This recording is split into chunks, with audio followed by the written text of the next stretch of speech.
എൻസൈക്ലോവിങ്സിൻ്റെ പുതിയൊരു വീഡിയോയിലേക്ക് നിങ്ങൾക്ക് ഏവർക്കും സ്വാഗതം.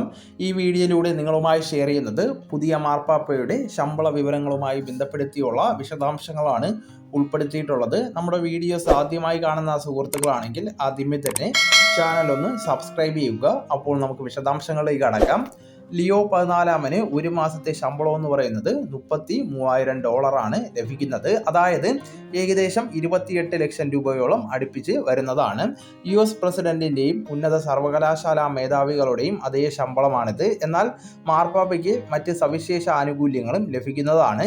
24 മണിക്കൂറും സൗജന്യ ഭക്ഷണവും, പോപ്പ് മൊബൈലിലേക്കുള്ള പ്രവേശനം, ഒരു സ്വകാര്യ ഫാർമസി, അങ്ങനെ പലതും ഇതിൽ ഉൾപ്പെടുന്നതാണ്. ഫ്രാൻസിസ് മാർപ്പാപ്പയെ പോലെ ശമ്പളം വേണ്ടെന്ന നിലപാട് സ്വീകരിച്ചില്ല എങ്കിൽ ലോകത്തിലെ ഏറ്റവും ശക്തരായിട്ടുള്ള നേതാക്കളുടെ അത്രയും വരുമാനം അദ്ദേഹത്തിനും ലഭിക്കുന്നതാണ്. വത്തിക്കാൻ്റെ വരുമാനം പ്രധാനമായിട്ടും നിക്ഷേപങ്ങളിൽ നിന്നുള്ള വരുമാനവും സംഭാവനകളുമാണ്. വത്തിക്കാനിലെ ടൂറിസത്തിൽ നിന്ന് ലഭിക്കുന്നതും മ്യൂസിയം ടിക്കറ്റിൽ നിന്ന് ലഭിക്കുന്നതും ഒരു വരുമാനമാണ്. വത്തിക്കാൻ്റെ ഏറ്റവും അറിയപ്പെടുന്ന ധനസഹായ സ്രോതസ്സുകളിലൊന്ന് സെന്റ് പീറ്റേഴ്സ് പെൻസ് ആണ്. ലോകമെമ്പാടുമുള്ള കത്തോലിക്കരിൽ നിന്ന് വാർഷികമായിട്ട് ശേഖരിക്കുന്ന ഒരു വഴിപാടാണിത്. ഇത് ഓരോ വർഷവും ഏകദേശം 20 ദശലക്ഷം പൗണ്ട് വരെ ഉണ്ടാകും. US, ജർമ്മനി, ഇറ്റലി എന്നീ രാജ്യങ്ങളിൽ നിന്നാണ് ഏറ്റവും കൂടുതൽ ധനസഹായം എത്തുന്നത്. അതുപോലെ കർദിനാൾമാർക്ക് 3.77 ലക്ഷം രൂപ മുതൽ 5.19 ലക്ഷം രൂപ വരെ ശമ്പളം ലഭിക്കുന്നതാണ്.